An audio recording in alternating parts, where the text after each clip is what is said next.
This video is intended for education and training of eye surgeon. Viewer discretion is advised, not recommended for children. Hello friends, I am Dr. Saurabh Patwardhan from Nandadeep Eye Hospital, Phaco Training Center, and in this video I will be speaking about a case of CCC extension and the principles which we have to follow to achieve very safe phaco emulsification in such case. So this is one of my fellows who is operating, and you can see that the anterior chamber is shallowing. The AC has become hypotonous, the visco is leaking, fellow is definitely struggling, and as the cystotome is taken out, you can see that the tear has gone radially on one side, and as the visco is replenished, it goes radially on the other side as well. So what I get is a capsule which is torn at 3 places and gone till the zonules. There is no way to retrieve these tears, so I am going to start doing phacoemulsification. And before that, the first principle is to make adequate central opening. So sometimes even if we have large radial tears, it is important to have good exposure to the nucleus. And then I always do controlled hydrodissection in underfield AC. This is very important because the logic behind this step is it detaches the nucleus from the bag. So any further maneuvers which include rotation of the nucleus, the force will not be transmitted to the bag or the capsule. The principle 3 is very important, which is low IOP phaco. So we have to reset the parameters. For example, if we are using usually 90 centimeter bottle height with 360 millimeters of mercury, I am going to put it to 60 centimeters and reduce the vacuum to 240. So that is how it works. During the nuclear division, always do lateral separation. Never push the nucleus over the posterior capsule, which is very important. And avoid any vigorous rotation of the nucleus. If you want to rotate the nucleus, it has to be gentle. And this is how I do it. I take out one wedge from the nucleus, and then what I do is I just flip this nucleus in the anterior chamber. We can prolapse it using Sinskey as well. After this, because the nucleus is not now prolapsed and it is lying over the anterior capsule, it is now completely separate from the capsule. So we can safely rotate and emulsify this nucleus. After this, the plane of emulsification becomes little anterior, so we must be aware of that.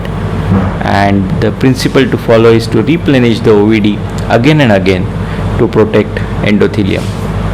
This is a very key step to achieve crystal clear cornea next day. And now I am going to rotate remaining pieces in the anterior chamber, orient it in such a way that I can chop them, emulsify them easily, and this is how I do it. So the plane of emulsification is slightly anterior, but I will take care of the endothelium by replenishing the OVD in between. It is also good choice to use a heavy OVD, dispersive OVD, which can protect the endothelium even better.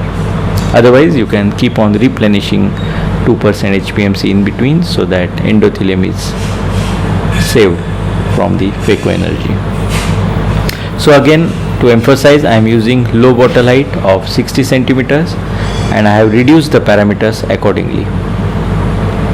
Make sure that there is no turbulence in the anterior chamber and avoid excessive shallowing as well as excessive deepening of the anterior chamber.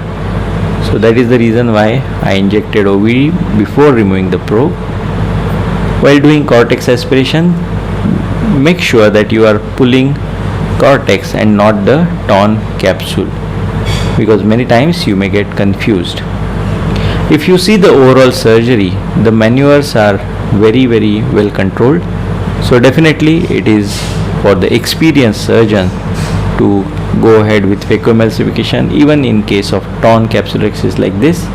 But for beginners who are still having difficulty in doing nuclear division without pushing the capsule back or without any tumbling of the nucleus for chopping, if you can do controlled nucleotomy then you can do phacoemulsification even with completely open anterior capsule with the radial tears going into the zonules.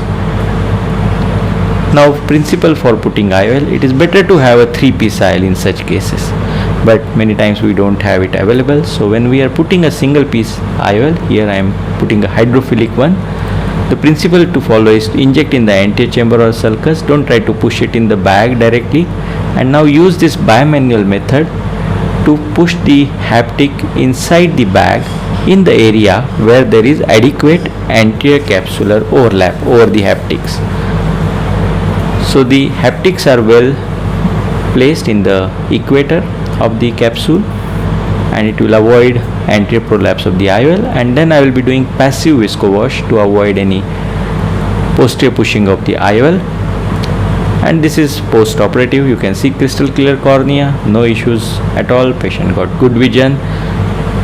So if you follow all these principles well, you can achieve safe phacoemulsification even if anterior capsule is torn. For more such videos, do subscribe to my YouTube channel and do visit our website phacotraining.org.in. Thank you.